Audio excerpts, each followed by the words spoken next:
Hola a todos, ¿cómo están? Bienvenidos y bienvenidas a Agenda Abierta. Aquí empezamos a charlar sin condiciones. ¡Qué placer vernos otra vez! Bueno, vamos a tener un programa importante con varios temas destacados. Vamos a hablar con varias personalidades aquí en Salta. Y es que ya nos estamos acercando a fin de año. Estamos ya en los últimos 2-3 programas nada más que nos quedan de esta cuarta temporada de Agenda Abierta. Y nos tomaremos el descanso, el receso de enero 2021. Así que, bueno, estamos también en el trayecto final con varios temas para poder charlarlo. Hoy vamos a hablar acá de un tema que ha conmovido a la provincia de Salta porque se trata de una historia de un chico de 4 años que, de acuerdo a lo que relató la madre en redes sociales, se hizo viral después, fue a comer un pancho en La Merced, en la localidad de Salta. Aparentemente el pancho estaba en mal estado, se enfermó, lo tuvieron que internar, estuvo un par de días en terapia intensiva y el niño murió. Entonces vamos a charlar con la madre para conocer un poco la historia que hay detrás de este caso, qué fue lo que pasó y cómo llegó derivando, porque hubo consultas a los médicos y todo lo demás, pero no pudieron salvarle la vida. A partir de entonces empieza a hablar otra vez del virus, del mal de la carne, de la limpieza de los alimentos, de no comer comida en la calle, de todas las cosas, pero acá estamos hablando de la pérdida de un niño de 4 años. Con todo lo que venía por delante y todos los proyectos, es impactante poder conocer esta historia, así que nos vamos a ocupar y vamos a charlar con la mamá de este nene. También vamos a hablar de la justicia en Agenda Abierta y vamos a hablar puntualmente de un caso particular que ha llevado a confrontaciones entre jueces y fiscales. Una interna que algunos plantean es una punta de un iceberg que puede ser mucho más grande y específicamente viene por una investigación a un comisario, el comisario Mamaní, en Joaquín B. González, en ANTA, en donde se había hecho un operativo, interviene la fiscal de Derechos Humanos, Verónica Simes Sendeviel, que hay avances, todo lo demás, y ahora salió un fallo en donde dicen, aparten a la fiscal, incurrió en algunos problemas y no tiene que seguir en la causa. La fiscal, lejos de quedarse en el molde, decide redoblar la apuesta y dice, me quieren callar porque están ocultando algo más.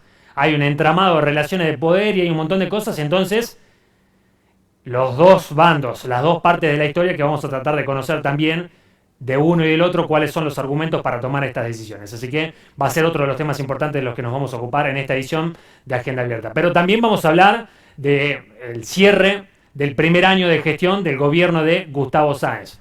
A nivel país pasó con Alberto Fernández. Primer año de mandato. Cada uno sacará sus conclusiones de cómo fue la administración de la pandemia y lo que fue dándose en economía y en otros temas importantes.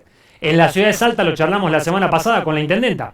Vino a visitarnos Betina Romero y con ella pudimos hablar de cómo vio también su primer año de mandato, con críticas y con algunos aciertos, con cuestiones que consideran hay que mejorar y ahora con cambios en el gabinete porque han decidido hacer un cambio de estructuras en la presentación del presupuesto para el año que viene.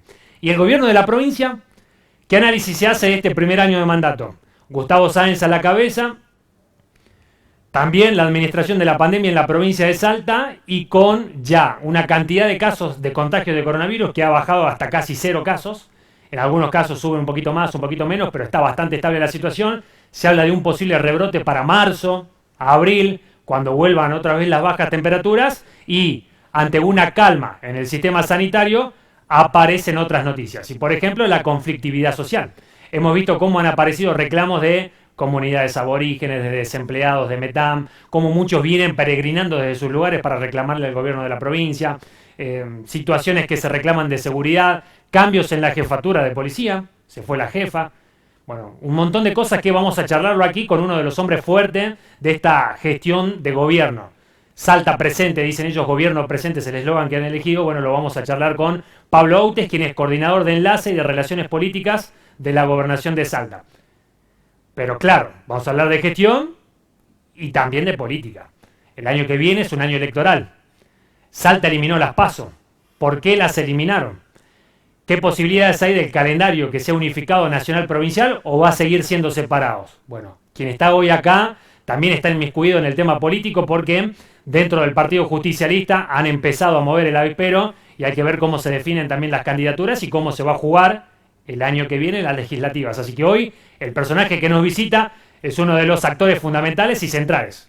Estamos hablando de Pablo Outes y con quien vamos a charlar hoy. Así que en definitiva, varios temas y creemos que va a ser interesante para que se queden con nosotros y nos acompañen en esta hora de charla a Agenda Abierta. Bienvenidos y bienvenidas. Paso para la mesa de trabajo.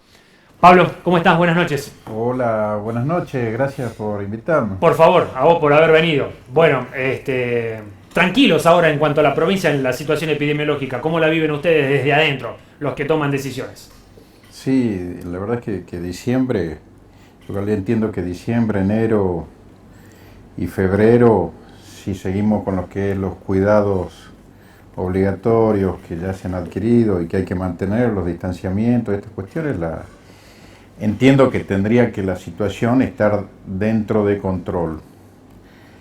Ahora, creo que el ciclo va a ser similar al que han tenido los europeos, ¿no? Lo que sí esperamos llegar a marzo con el proceso de vacunación más acelerado y con toda la experiencia adquirida del 2020. Veíamos algunos hospitales de campaña en Tartagal, por ejemplo, que ya habían empezado a desarmarlos. No estoy al tanto de lo que está pasando en el San Bernardo, no sé si las carpas finalmente se desarmaron, pero también hoy nos enterábamos que en el centro de convenciones de Limache, en donde no están recibiendo pacientes, ya le están dando otras funciones para capacitar a las personas en salud para que puedan vacunar y todo lo demás. El proceso de vacunación. O sea, que están reorganizando, digamos, un poco el tema de infraestructura y también de recursos humanos. Sí, yo no digo que la situación sea fácil, ¿no? Más que nada hay que tomar lo que es la experiencia que están teniendo los países europeos. Yo creo que tienen que privar la cautela, el cuidado. La situación no está superada y esta pandemia fue el primer año, ¿no? Yo creo que lo que nos genera mucha expectativa es que en enero va a ser un mes de vacunación y que contamos con todo lo que fue este año de experiencia. La verdad es que el 2020 fue muy difícil. Sentíamos que habíamos invertido en salas, en respiradores, en camas. Se empezó a desatar la pandemia, faltaba la experiencia. Bueno, son ciclos y procesos que los vivieron todas las provincias, fueron difíciles, pero bueno, se puso todo lo que se podía. Para la llegada de las vacunas en enero que estás mencionando, ¿ya se sabe cuántas van a llegar? ¿Tiene que ver con gestiones de la provincia ante nación para saber cuántas van a llegar o conseguir más dosis? No está claro. Yo creo que el ministro de Salud, que hoy no informó justamente en gabinete, pero bueno, él debe estar haciendo las gestiones para a su vez comunicar, ¿no? Seguramente vamos a seguir Argentina sigue todos los procesos que va marcando la nación normalmente, que son similares para todas las provincias.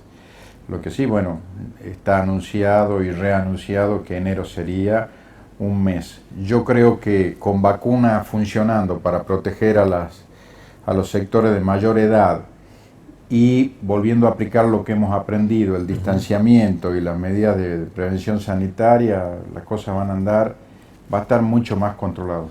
Cortito y lo último sobre este tema. Canepa ya se está ocupando, pero él decía en un primer momento bimodal, que haya presencialidad y que haya virtualidad. Sin embargo, lo escuchamos a Sáenz hace poquito decir, no, presencial todo, queremos que vuelva. Sí. Y es el reclamo que muchos papás están teniendo. Sí. Ya hay una decisión tomada que van a intentarlo, pase lo que pase, que lo que se quiere es que sea presencial al 100%. Sí. De hecho, hoy, bueno, nosotros durante el 2020 hicimos una parte se puso en mejor y mantenimiento de las áreas sanitarias de las escuelas. Hoy han pasado los presupuestos para tratar de llegar a marzo con todo en condiciones, sobre todo en las cuestiones que son estructurales y que no se pueden perder de vista que hacen a los sanitarios, ¿no? Entonces sí, es una decisión del gobernador, es una política y es necesario. La disposición está, esperemos que la situación sea controlada y se maneje bien. Bueno. Si hubiera una situación que se sale de control, la vamos a tener que evaluar, pero he estado siguiendo en los países europeos, no han perdido la línea de las clases con los chicos, con mucho cuidado, mucho control sanitario, pero las clases presenciales volvieron. Así que vamos a seguir lo que dijo el gobernador, 1 de abril, toda clase. Sos el hombre de las relaciones políticas dentro del gobierno. Si bien ha bajado ya el tema de la salud y hoy quizás no llegan tantos cuestionamientos por este tema, se ha estabilizado, lo decía en la apertura, han empezado a aparecer algunos conflictos sociales y ahí te vemos atajando penales también, en el sentido de, por ejemplo, hay una manifestación de personas que vienen de Metán buscando respuesta del gobierno, Pablo Utes es el encargado de recibirlos. ¿Qué está pasando con las comunidades del resto de la provincia que vienen caminando a Salta Capital para buscar estas soluciones? Bueno, diciembre es una época compleja. Se empiezan a exteriorizar algunas situaciones de conflicto que no están resueltas, y en este caso fueron todo lo que son poblaciones aborigen de los departamentos del norte que se trasladaron en reclamo y situaciones. El gobernador mantuvo diálogo, fue a resolverlo. Creo que la situación hasta ahora han salido bien, ¿no? ¿Qué respuesta le da el gobierno a estas personas? Mirá, en la mayoría de los casos acá hay cuestiones de índole alimentaria, nutricional, de salud y de infraestructura y de problemas de tierras.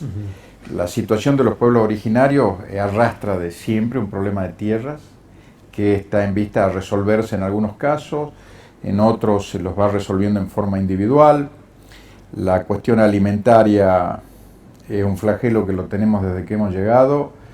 Se lo encaró vía el Ministerio de Desarrollo Social de la provincia y el Ministerio de Salud, y bueno, hay situaciones que se salen de control, viene, se reclama, se los atiende y se busca resolver los casos, ¿no? Y después también grupos sociales. Te comento que San Martín es un departamento complejo desde hace mucho tiempo. Ahí en el año 2007-2008 empezó la modalidad de cortes de ruta. Se salió un poco de control, eso fue en detrimento también del departamento San Martín. En el mes de octubre de este año hubo 30 cortes de la ruta 34, lo cual hace prácticamente inviable cualquier proyecto de características productivas. Y bueno, hemos tenido mucho diálogo con los sectores sociales y también con los fiscales, diciendo nosotros necesitamos garantizar el tránsito. Entendemos que la gente tiene el derecho a manifestarse, pero en San Martín viven 140.000 personas. En Salvador Massa, por ejemplo, cortaron la ruta pidiendo por agua. Entonces decían, es la única forma que nos escuchen. Si no cortamos, no nos dan atención. Sí, se planteó ahí un problema. Yo estuve particularmente, era una situación difícil.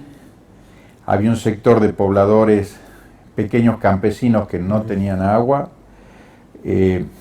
Había 2 o 3 barrios de la localidad de Salvador Massa que estaban con problemas de agua y están con problemas de agua. Imagínate, encima la zona tiene 40 grados de calor, 39, 40, y están ocurriendo a veces 3, 4, 5 días sin agua. Hay un problema complejo. Nosotros, en la visita esta, estamos haciendo 2 pozos de agua que se estaban poniendo en funcionamiento esta semana. Va a servir para solucionar una parte, estoy seguro, no al 100% de Salvador Massa, pero el problema de inversión es amplísimo y es de décadas. Es lo que hemos planteado, el gobierno viene haciendo, se han hecho 2 pozos grandes, se van a hacer redes de conexión. Lo que le hemos pedido a la gente es tolerancia, porque en Salvador Massa es la principal ruta que conecta Argentina con Bolivia, Salta con Bolivia. Nosotros los reclamos los entendemos, pero viven muchísimas personas. Entonces, cortar la ruta de la forma, no.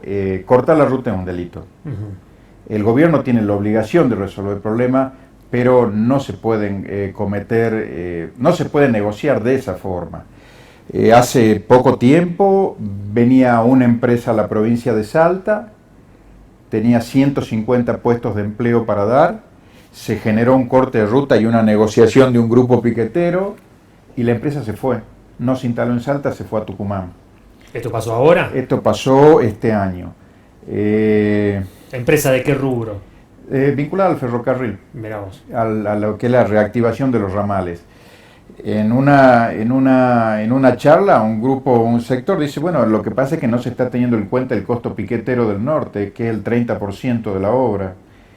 Y si nosotros seguimos con esos criterios, Salta no tiene futuro. O sea, los costos de Salta son los mismos de todo el país. El gobierno tiene que dar una solución a la problemática de trabajo, yo sí lo entiendo, pero no se puede extorsionar. O sea, esto que se escuchaba a veces en el run run es real. El costo del 30%, el costo piquetero, sí, que se le llama, es un ítem dentro del presupuesto, el costo piquetero. Sí, lo que pasa es que en el mundo una inversión o que venga una empresa se decide por márgenes de un 3%, de un 4%. Las empresas deciden si van a Argentina o se van a Paraguay o van a Uruguay. Y acá un grupo de gente dice, no, acá el 30% que tenés que incorporar o en mano de obra, o en costos, o en ayuda. Y no, hay que ordenar. Nosotros tenemos muy claro el problema del desempleo, pero también tenemos claro cómo se lo resuelve. Y no es extorsionando a las empresas. O sea, Salta tiene que dar garantías al resto del país de que es una provincia seria, de que si quiere uno instalarse en San Martín lo puede hacer, de que si una persona quiere trabajar en Metán lo puede hacer y poner su planta, y no te la van a tomar grupos sociales. No digo grupos sociales, guarda, me refiero a grupos de personas que tienen este formato extorsionador, ¿no? Hay muchísima gente con problemas, hay que resolverlo. Esta es una situación que se viene trasladando desde hace décadas y es una pena, pero tenemos que ponerlo a la forma de las mejores provincias y no de las peores. Ayúdame a entender. Sáenz ahora habló cuando se cumplió su primer año de mandato y él resume lo que le tocó vivir por la pandemia, al igual que el gobierno nacional, que si bien pudieron hacer algunas u otras cosas, pero la pandemia fue la que terminó monopolizando quizás la gestión porque no quedaba otra opción, había que salir a solucionar temas importantes. ¿Qué pasa de ahora en más? Sáenz cuando fue intendente dijo, el primer año yo me voy a dedicar a gestionar, el segundo año a ejecutar y el tercer año a tratar de buscar otras cosas. Acá ustedes tienen como idea de gobierno ya algo clave para definir para el 2021. ¿Están trabajando en alguna idea fuerte que digan, esta va a ser nuestra apuesta para el año? Sí, y te comento una cuestión y paso ahora.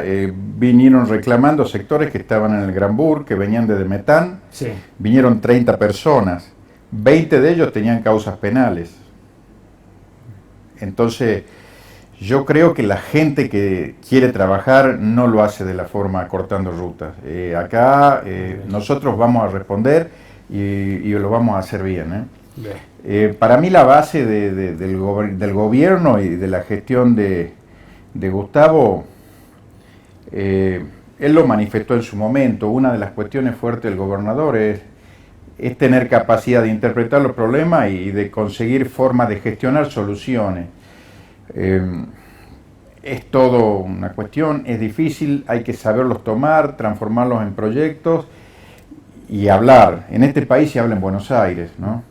Más allá de que las provincias sean ordenadas, tengan administraciones chiquitas, tengan administraciones grandes, tengan muchos o pocos jubilados, los gobernadores tienen que hablar con el presidente, con los ministros de la Nación, mostrar los problemas de las provincias, que es lo que ha hecho el doctor Sáenz. El 2020 fue un año súper difícil porque prácticamente, yo a veces le digo, ¿cómo puede vía Zoom establecer acuerdos o conseguir ayuda para la provincia? Pero lo hemos hecho. Uno de los conceptos que se va a empezar a reflejar es la obra pública. La obra pública en función de los convenios firmados y de la parte los convenios firmados con la Nación y de la parte del presupuesto de la provincia que vamos a destinar, va a rondar los 30.000 millones de pesos. Es un buen porcentaje del presupuesto, ronda creo el 18% del presupuesto provincial, se va a destinar a obra pública. Y lo más importante de esto, que es lo que yo creo que los salteños tienen que empezar a mirar que hay futuro, es una parte importante de eso es infraestructura, infraestructura para el futuro.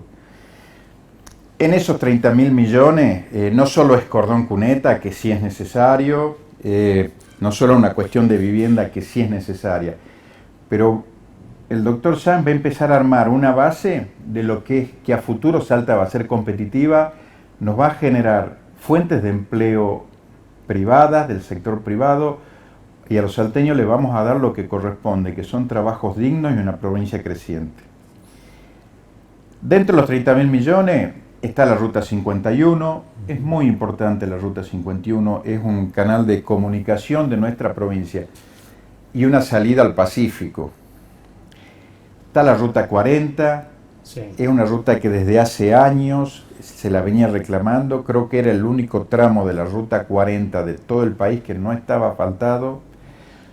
Entonces, ahora se va a concluir, durante el año que viene se firmó el convenio, Salta va a tener su ruta 40 asfaltada, la ruta 51, son rutas de producción, no solo nos van posicionando como una provincia, como una provincia seria, con sus áreas correctamente terminadas, con buena cantidad de caminos asfaltados, es una cuestión que vale.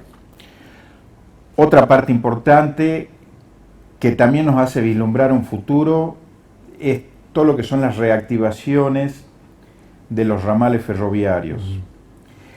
Es una inversión carísima, la nación lo tenía en la cabeza, en Salta algunos ramales habían quedado inconclusos, como era el ramal, acá lo anoté, el 12 y el 18, ¿no es cierto? ¿Estos son fondos de nación? Son fondos de nación. Tanto para la ruta como para las ferroviarias. Tanto para rutas como para las ferroviarias. Pero van a ser estructurales. Se consiguió la reactivación del ramal del C12, del C18 y en los días pasados el gobernador anunció también los ramales C14 y C15. El C14 es todo lo que va desde Pichanal a Salvador Massa, es una zona productiva nuestra. Las vías del ferrocarril habían dejado ya hace mucho tiempo de funcionar. Outes, no es la primera vez que yo escucho en este estudio a un funcionario que me dice vuelve el tren. Sí. ¿Esto cómo se garantiza? ¿Qué posibilidades reales hay de que se ponga en marcha? Porque la vuelta del ferrocarril desde hace rato que la venimos escuchando. Sí. Bueno, de hecho, el C12 y el C18 están las empresas trabajando. Se habían parado por una cuestión de que había llegado un nuevo gobierno y no había quedado la parte de financiamiento, cómo se le seguía pagando, y la deuda externa argentina no estaba bien definida. Los empleados parados mirando qué pasaba. Los empleados parados. Algunas habían mantenido una planta mínima, pero continuaron trabajando ahora, están con sus plantas, con todos los equipos, con todo lo que son rieles, y está. Esa es una cuestión que va a ser muy importante. Lo que hace al ramal C15 y C14, bueno, lo anunció el gobernador en los días pasados, vamos a ver, esperemos que no siga. Pero por lo menos hay una firme decisión del gobierno en poner énfasis en lo que son inversiones productivas. Si el gobierno está en esa sintonía y va canalizando sus esfuerzos, los resultados se van a dar. Lo que no podía ser es que durante décadas solo se piense en la administración pública como la fuente de generación de empleo o de generación de equidad para un pueblo. Esta mirada yo quiero que empiece a dar una mirada de optimismo para las próximas décadas. Te comento una cosa importante. El gobernador también está en un diálogo muy fuerte con el presidente de la Nación a los fines de conseguir los avales para la construcción de lo que es el nuevo gasoducto de La Puna, lo cual va a permitir poner y acelerar el proceso de inversión de todas las empresas mineras internacionales que están instaladas y en la cual el gobierno toma la decisión de llevar la energía para que esto se acelere, ¿no? El gasoducto sería una obra provincial, nacional, las hacen las empresas. Es una obra provincial, es una decisión del gobierno de la provincia, con una ecuación económica, con un plan económico fantástico, en lo que nosotros lo que necesitábamos es que las riquezas minerales que desde hace siglos están ahí y los salteños vienen pregonando que es necesario sacarla, necesitamos sacarla. Para eso vamos a generar los servicios para la extracción y las empresas la van a pagar. Breve, y apelo a tu poder de síntesis.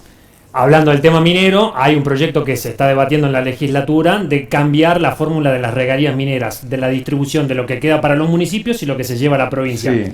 Incluso han venido también manifestantes de pueblos originarios planteando que se están equivocando en el tratamiento y que no los han escuchado. Sí. ¿Cuál es la política del gobierno con las regalías? ¿Qué quieren hacer ustedes? No, lo que necesitamos es, hemos seguido más o menos lo que es un criterio en el que los municipios que provienen de zonas productoras tengan sus grandes beneficios y el resto de los municipios tengan algún beneficio menor. Pero creo que ha sido un criterio, se lo ha extraído de otros modelos provinciales. Me parece que cuando se lo discutió en la Cámara no se dieron los detalles totales de esto, pero lo que buscamos garantizar nosotros es que los municipios de zonas productoras garantizarles, por supuesto, un retorno importante, vía infraestructura, asegurarle las obras de infraestructura que corresponde, asegurarle a los municipios que son productores un alto nivel de ingreso y asegurar lo que se necesita. Si la minería no se la controlan, no sirve. O sea, estos recursos hay que lograr que las empresas darle condiciones para la extracción. El Estado tiene que ser capaz de cobrarlos y de reinvertirlos en forma adecuada. Lo que son los ingresos que los municipios de zonas productoras están recibiendo hoy, se le va a multiplicar por 50 o por 100. Yo te voy a recordar una cosa. Hasta ahora, cuando se hablaba de regalías mineras en la provincia de Salta, se hablaba de los recursos que pagaban las canteras que traen piedra del río y de algunos pequeños emprendimientos que extraen boratos. A partir del 2020, principios del 2021, cuando se hable de regalías mineras, se va a hablar de regalías provenientes de oro, de cobre y de litio. Imagínate que no es lo mismo el costo de extracción del oro que de canto rodado de un río. ¿Qué significa esto? ¿Va a costar más y van a entrar más fondos, digamos, a los municipios? Los volúmenes son totalmente distintos, los costos son totalmente distintos, y un 1% de canto rodado no es lo mismo que un 1% de oro. Entonces, lo que hace falta, y lo vamos a hacer todas las veces que sea necesario, es que se lo dimensione bajo el nuevo concepto que creo que la provincia de Salta va a tener en las próximas 3 o 4 décadas, que es la minería, la extracción responsable, el cuidado del medio ambiente y la incidencia de las regalías en las economías. Coordinador, ahí acaba de entrar el productor, me marca que ya me queda poco tiempo y es tirano acá en la televisión, entonces lo quiero aprovechar también para preguntarle por política, porque justamente hablamos del tema legislativo, ya la legislatura lo definió, era una iniciativa que tenía aval, no hay paso, el año que viene no hay primarias abiertas, simultáneas y obligatorias, directamente a las generales. Primero, ¿por qué? Y segundo, ¿qué va a pasar con el calendario? Hay algunos que están proponiendo, Gonzalo Quilodrán lo leía esta semana, de unificar las nacionales con las provinciales y hacerlas una sola. ¿Se puede? Mirá, sí, son criterios que existen. Me parece que siempre empiezan a privar un poco los intereses políticos. Los mismos grupos que hace un año o dos planteaban el voto electrónico, ahora te dicen que el voto electrónico es caro. Los que te pedían el desdoblamiento, ahora te dicen no, la unificación. La verdad es que el gobernador, la otra vez yo tuve una charla, dice, mire, a mí que la gente elija, yo no quiero que me hagan partícipe de nada, yo llegué si bien con el voto electrónico, pero hasta no es de un interés mío. Si la gente quisiera hasta votar, que lo decida. El gobernador no tiene intereses particulares. Lo que sí creo que privan es una provincia abocada durante mucho tiempo a procesos electorales muy amplios, pierde. Algunos ponen énfasis en los costos del proceso electoral en sí. Yo pongo en funcionamiento, yo pongo la evaluación en los tiempos que pierde una provincia, ¿no? Vamos a ir viendo. Porque está bien, usted dice el gobernador se sienta prescindente, no me meten a mí, pero el que fija la fecha es el gobernador. Sí, pero vamos a buscar tener el criterio más adecuado, ¿eh? Lo que sí, yo creo que los partidos políticos son los que están permanentemente girando en función de sus opiniones, van variando significativamente cada 4 años o cada 2 años en función del lugar que les toca en el escenario político. Cuando están aliados al Ejecutivo, cuando no están aliados al Ejecutivo, cuando están en ejercicio de un cargo o no. Hasta ahora, la decisión de suspender las PASO, a mí me pareció un proceso que es adecuado, ¿no? Usted está en el Partido Justicialista. Si bien Sáenz también decía, yo volver al PJ no, pero tiene un hombre de su gobierno dentro del Partido Justicialista que es usted. ¿Qué va a pasar dentro de la estructura del partido? ¿Cómo van a elegir los candidatos ahora que no hay paso? Mirá, tenemos reuniones, vamos a tener una conversación fuerte a los fines de determinar cuáles van a ser los caminos más adecuados, ¿no? Claro. A la CAP se le ha dotado de las facultades, primero, bueno, para hacer acuerdos políticos a futuro, pero también vamos a tener reuniones con con cada uno de los que tenemos participación a los fines de buscar adaptarla, ¿no? Lo que yo siempre sostengo es, no se puede anteponer o intereses partidarios o personales a cuestiones de una sociedad, ¿entendés? Lo que nosotros tenemos que buscar es el bien común, lo mejor para una provincia y a partir de ahí adaptar las reglas de juego partidarias. Claro, los que se oponían a que se eliminen las PASO dicen, no, bueno, ahora van a elegir a dedo a los candidatos. Entonces se acababa la posibilidad de que, abierto al público, cualquiera venía y votaba a los candidatos de los partidos. Sí. Va a ser así ahora, ustedes desde el PJ, la CAP o quien sea, bueno, a ver, vos vas a ser el diputado nacional, vos el diputado provincial, vos el concejal. Es una de las opciones que podría quedar, ¿no es cierto? De todas formas, yo creo que el partido justicialista en los últimos 16 años, 18 años, siempre enunciaba una cuestión y al momento de aplicarla se hacían otros los criterios. Lo que vamos a ver es no perder el interés de los afiliados nuestros ni la participación real. Eso yo creo que va a ser lo sabio del PJ en los próximos años, ¿no? Porque como partido justicialista no han tenido buenos resultados electorales últimamente. Es que yo siempre sostengo que una de las razones del fracaso en términos electorales es que lógicamente los afiliados se dieron cuenta de que simplemente se lo había convertido en una rampa de candidatos preestablecidos. Los consensos siempre son necesarios. En su momento el gobernador Sáenz llegó con un frente muy amplio y en el que privaron los consensos y los acuerdos sobre la base de la lógica y no de la imposición. Yo creo que el Partido Justicialista es sabio, auguramos un futuro que va a ser muy importante y de crecimiento. Las críticas sí, lógicamente, van a decir, pero estamos mucho más allá de eso. Nosotros la elección a dedo no la hemos practicado nunca, siempre ha sido vía acuerdos. ¿Sáenz ir al Partido Justicialista? No, si me preguntas a mí, yo creo que el futuro del gobernador Sáenz es encabezando un frente político de muchos partidos. Lo veo más por ese lado, ¿no? Hay que recordar que cuando llega el gobernador Sáenz, llega primero como referente de partidos de un amplio arco de visiones, ¿no es cierto?, políticas, que él tenía la capacidad de aglutinar y de conducir.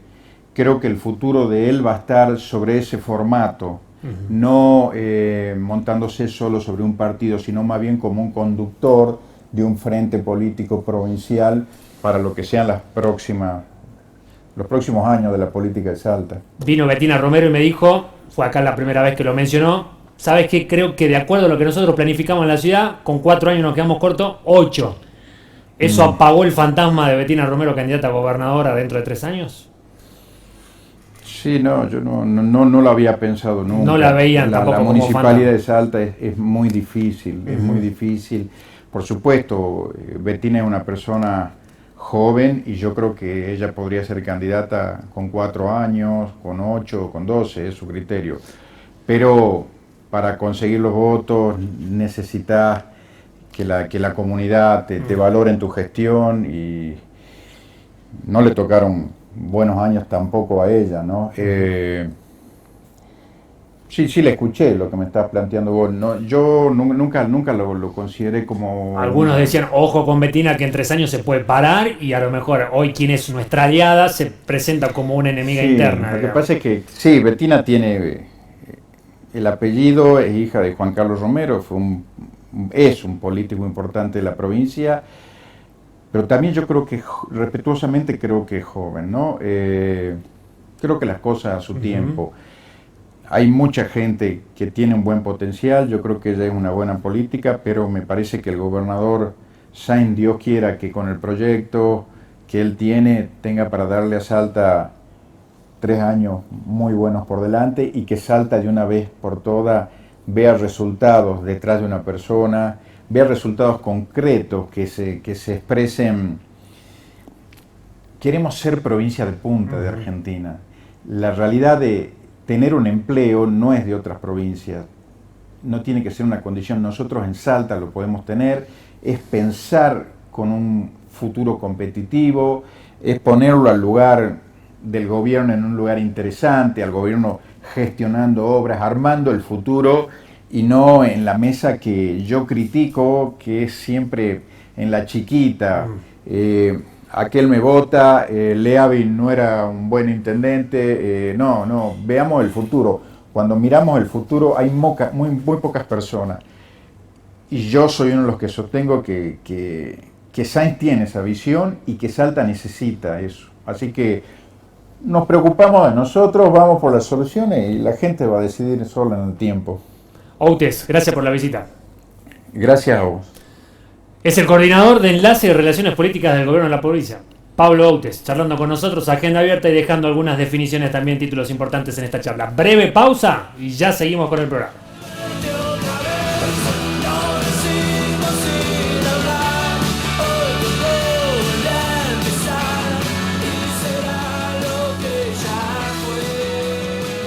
Ahora, si tenés App Macro, tenés Modo, tenés todo. Envía dinero a tus contactos del celu que tengan Modo, sin alias ni CBU. Además, paga con QR desde tu celu, en comercios de todo el país. Conoce más en macro.com.ar/modo. Macro, cerca siempre. El cuidado del agua es...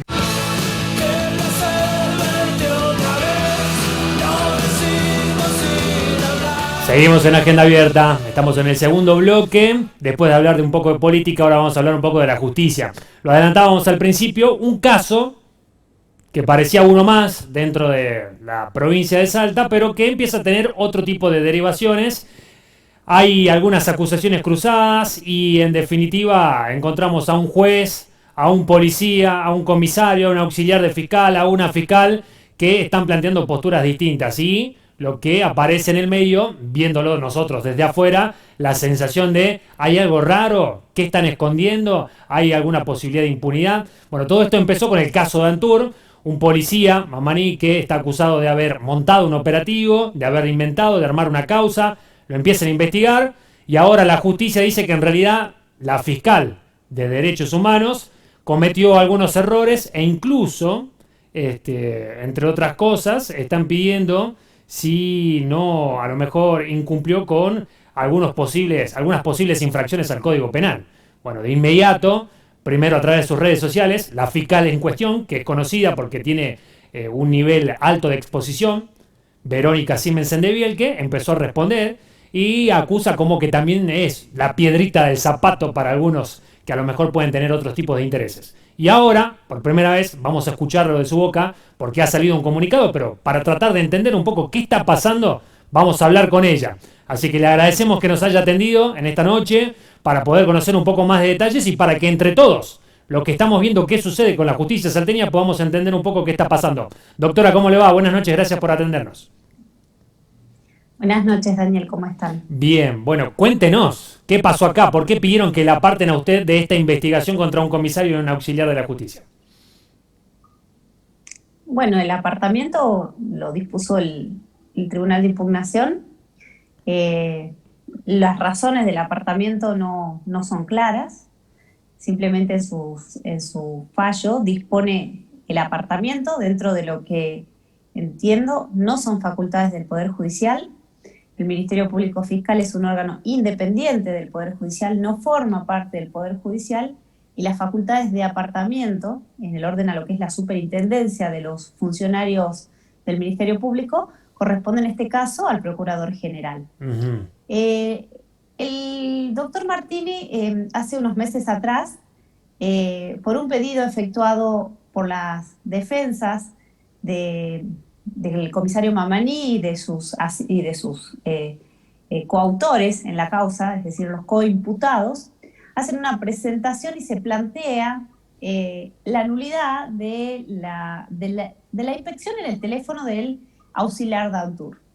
En ese momento, el Tribunal de Impugnación resuelve no haciendo lugar a la nulidad y la defensa del auxiliar de Antur plantea una nueva nulidad ante la jueza de garantías, que está interina, entendiendo en su causa, son dos causas distintas, la de Mamaní y la de Antur, sí, en la que sostienen que no debía hacerse lugar a la medida que habíamos peticionado, que era la apertura, así se denomina, de ese celular en orden a que el CIF efectuara la extracción lógica de los datos que contiene ese celular.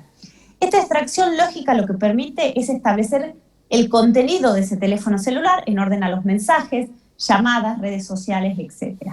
Esto siempre se hace en las causas en las que se secuestran elementos de electrónica respecto de los imputados. ¿Para qué? Para saber si es que hubo algún chat, algo que los incriminaba, algún documento, alguna llamada, algo por el estilo.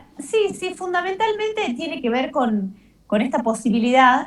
A nosotros el pedido tiene que ver con dos situaciones. En el mes de enero, es muy importante aclararlo, en el mes de enero el auxiliar Dantur lleva adelante una investigación conjuntamente con el comisario Mamani y se produce la detención de 5 efectivos policiales, entendiendo que en ese caso había ocurrido lo que comúnmente se denomina coima en una zona de la ruta de la localidad de Apolinario Saravia. En esa causa, luego, con el tiempo, se logra determinar que estos hechos que habían llevado adelante en la investigación, tanto Dantur como Mamani, no eran ciertos. Está bien, y doctora, la interrumpo ahí un cachito, la interrumpo ahí porque bueno, esto lo conocíamos por lo que usted nos viene contando, porque iban saliendo las informaciones desde el Ministerio Público Fiscal de las filtraciones de los datos, de la relación de amistad, todo lo demás. Pero ahora el que toma la determinación es un juez, y ustedes acá en el comunicado dicen que se deduce fácilmente que existe un claro impedimento a la labor investigativa. ¿Por qué el juez ahora entiende esto? Y usted me dice, no, hay un desconocimiento, no funciona así, no pueden meterse. Pero y sin embargo lo hacen. Lo que ocurre es lo siguiente: la defensa de Dantur en el mes de octubre plantea, o a principios de noviembre, plantea una nulidad cuando yo le pido a la jueza interviniente, a la jueza de garantías, que me autorice esta extracción de datos del teléfono. Una medida que se hace en todas las investigaciones penales. Sí. Y la defensa plantea la nulidad. La jueza no le hace lugar a la nulidad y la defensa va al Tribunal de Impugnación en un recurso que se llama in extremis, diciendo que, en realidad, el teléfono que nosotros queríamos inspeccionar no era el del Ministerio Público Fiscal, sino que era un teléfono de carácter personal. Y en ese acto, es decir, en el mes de octubre, noviembre, presenta por primera vez las facturas de compra del aparato y de la línea que él siempre manejó como línea oficial del Ministerio Público. Entonces, lo que sostiene el juez Martínez es que hay que hacerle lugar a este planteo de nulidad, que no tiene ninguna validez las imputaciones que hicimos en su momento al auxiliar Dantur, pese al contenido, ¿no?, de estas declaraciones o de estas conversaciones con el comisario Mamani, y que además él entiende que yo habría falseado información, porque allá por el mes de agosto, cuando se hizo la imputación a Dantur, yo sabía que ese teléfono era un teléfono particular y no oficial, lo cual es totalmente incierto, no es verdadero. Y tomamos conocimiento, en la misma fecha que tomo conocimiento de esa situación, de que ese teléfono que queríamos inspeccionar era de carácter particular, pusimos en conocimiento a los tribunales de esa situación. Y se lo explicamos en el recurso de nulidad. Más allá de este caso puntual, ¿qué lee usted? ¿Qué está pasando? ¿Por qué piensa que se dan estas situaciones y el lugar que hace el juez Martínez en este caso? Bueno, acá hay un trasfondo importante que ya ha ocurrido con la causa de Apolinario Saravia, en la que estaba involucrado el comisario Mamani, donde hubo una serie de marchas en contra de la actuación del Ministerio Público. Tuvimos personas que se presentaron en la Fiscalía amenazando de que iban a llevar más allá estas situaciones porque los imputados eran inocentes. Es cierto, son inocentes hasta que se demuestre lo contrario. Sin embargo, cada vez que nosotros intentamos investigar ciertas situaciones que ocurren en la localidad de Anta, vienen estas piedras en el zapato, que en este caso particular no solamente hay un equívoco del juez, porque la causa de Dantur no está acumulada con la causa de Mamani, pero hay un gran, tal vez, desacierto, le voy a poner esa palabra, del parte de prensa del Poder Judicial, porque él no me puede apartar de ninguna causa dentro de mis facultades, pero además de la causa Mamani tampoco puede hacerlo porque esa investigación está concluida. Es decir, yo ya no intervengo en esa investigación. O sea, que hay un error comunicacional, digamos, o sea, está mal comunicado, no está apartada. Está mal comunicado, porque, pero hay algo que es más grave. Cuando el juez dicta la resolución, a la que estamos haciendo mención, jamás pidió tomar contacto con el legajo de investigación para verificar que esta situación que yo la transmití en un escrito es lo que efectivamente hay en ese legajo de investigación y no hay otra situación. Entonces, no solamente dispone un apartamento de un fiscal que no tiene competencia el Poder Judicial, sino que además manda a investigar a una fiscal que está investigando hechos claramente de corrupción. Y breve, antes del final, esa es la lectura. ¿Cómo sigue ahora esto? ¿Qué va a pasar con esta causa? Bueno, lo que vamos a hacer es apelar la resolución claramente, vamos a ir por recurso de inconstitucionalidad, no lo voy a hacer yo porque no es facultad mía, sino de la fiscal de impugnación, sí. Pero el mensaje es grave porque los fiscales penales tenemos amplias facultades de investigación y con esto claramente lo que se intenta es cercenar esas facultades de investigación y creo que es un hecho de gravedad y no podemos tolerar que en un sistema acusatorio se permitan estas situaciones. Doctora, muchísimas gracias por este tiempo con Agenda Abierta. Le mandamos un abrazo. Gracias a vos. Hasta luego. Bueno, ahí está. Siemens Endebielke, Verónica, fiscal penal de derechos humanos, en este caso, contándonos un poco. Están intentando cercenar la investigación, dice. Es una acusación grave y hay chispazos entre el juez y en este caso la fiscalía y dicen, está mal comunicado, no se pudo, está mal hecho. Bueno, dejamos este tema atrás, que va a seguir trayendo más capítulos probablemente, pero más adelante lo vamos a seguir abordando. Y ahora nos ocupamos del caso que conmocionó a Salta, en la Merced, de un nene que aparentemente comió un pancho en la calle, en mal estado, y a los pocos días murió. Vamos a hablar con la madre, está en comunicación telefónica ahora con nosotros, Sandra Bautista. Sandra, ¿cómo estás? Buenas noches. Hola, buenas noches. Contanos qué pasó con tu nene, qué fue lo que sucedió, para que podamos entender un poco de esta historia, lamentable.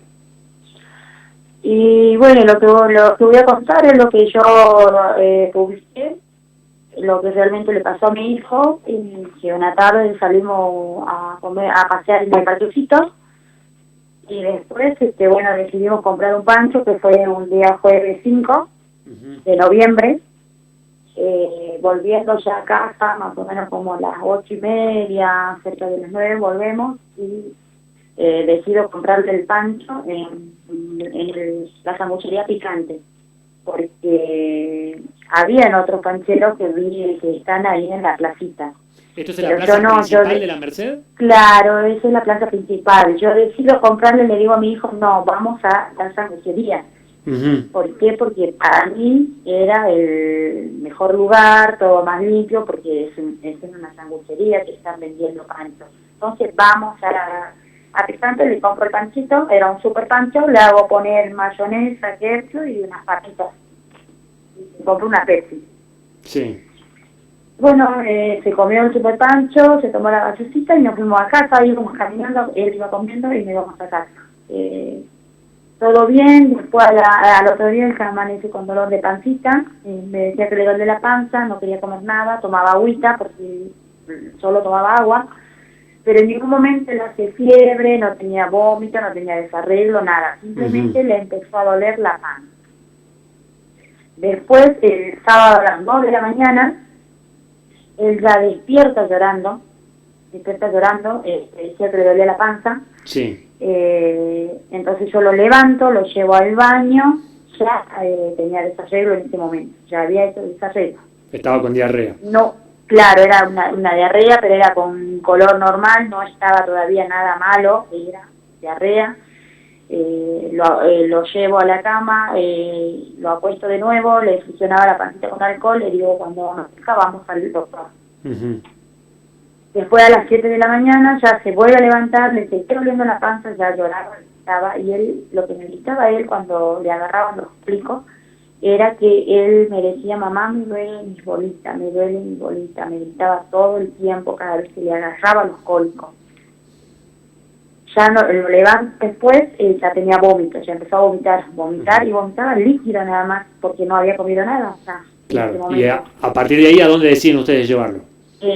Ahí ya agarro, le digo, el cambio, lo cambié a mi hijo, lo vestí y me lo llevé al hospital de acá de la Merced.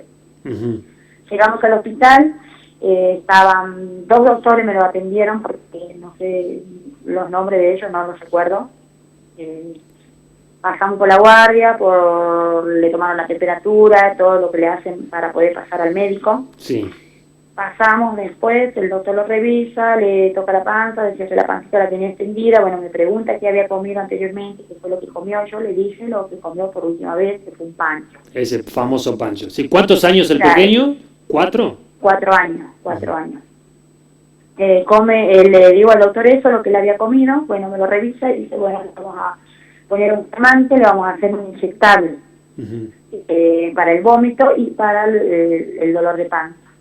Bueno, lo levanto de ahí, me voy, después el otro doctor me escribe en un papel las alertas que yo tenía que tener para volverlo a llevar. Y él vomitaba más de 5 veces en una hora, y hacía más de 5 veces, o sea, la popó para llevarlo. Si hacía esas cosas como ellos me dijeron, que recién lo llevara al médico. Claro.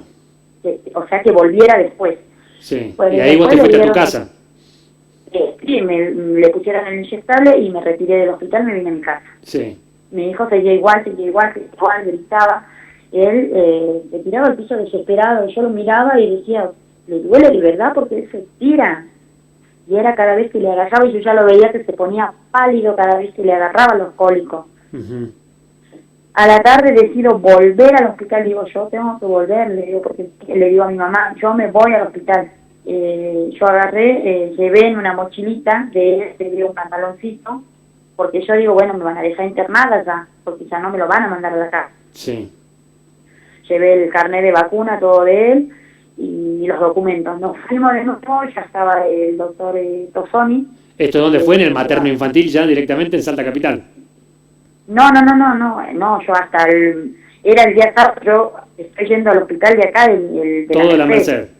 Merced. Claro, todo fue en la Merced todo esto. Sí. Lo vuelvo a llevar a la tarde del sábado, le digo al doctor que yo ya lo había llevado anteriormente y me lo atendieron otros médicos, me le pusieron calmante, nada más.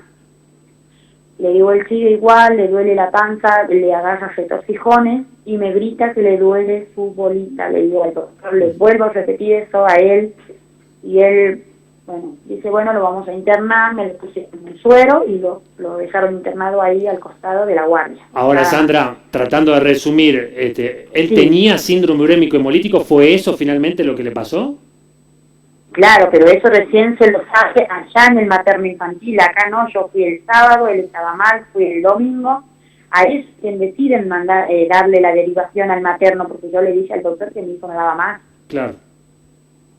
Recién desde el domingo, ahí después del mediodía recién, de acá me derivan allá, cuando llegamos al materno le hacen todo el estudio en el momento, yo del materno no me puedo quejar, todos los médicos desde que él entró hasta que mi hijo fallece, los médicos fueron excelentes con mi hijo. ¿Cuántos Lo días atendieron estuvo ahí en el todo. materno infantil hasta que llegó ese lamentable desenlace? Mi hijo llega el domingo 8, porque el día 11 mi hijo entra en terapia. Y nosotros llegamos un domingo, lunes y martes, el miércoles ya estaba grave.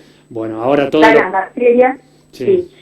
ya le habían hecho los cultivos, le habían hecho los análisis de sangre y mi hijo tenía su cuerpo todo extendido en los glóbulos blancos. Ya no tenía glóbulos rojos, le habían reventado todos los glóbulos rojos. Tremendo Y lo ahí que nos contás está, porque sí. todos somos padres, nos toca de cerca, nos sensibiliza de una manera Sí. especial. A cualquiera de nosotros nos puede pasar de comprar alguna cosa en la calle y entonces Por es un supuesto. tema que nos moviliza a todos. No me quiero poner en tu lugar Sí. porque la verdad no hay palabras para explicar el dolor que debes estar sintiendo y te agradecemos por la fuerza Sí. para contarlo, pero está confirmado que fue ese famoso Pancho el que produjo todo este desenlace. O sea, está confirmado porque después el doctor confirma lo que a mi hijo le agarra, que era el síndrome Urémico hemolítico. eso, y que se producía de las comidas, porque ahí me detallaron todo, que podía ser de la carne mal cocida, del huevo, de las verduras, de las frutas, Claro. y de las comidas en mal estado. Tremendo. Y ahí en el hospital, en el materno, me preguntan qué había comido, si comió en algún lugar callejero algo. Y yo le digo, lo único que él comió en la calle fue un pancho. Tremendo. Le digo, en la casa, posible. ¿Por qué? Porque acá tengo otro nenito de la edad de mi hijo, mi Claro. sobrinito, que se criaron los dos. Todo lo que comía uno, comían los dos. Así que acá no puede, porque después empezaron a decir que capaz que en la casa tocaron por algún lado y qué sé yo, porque después decían que y capaz que no era de la comida.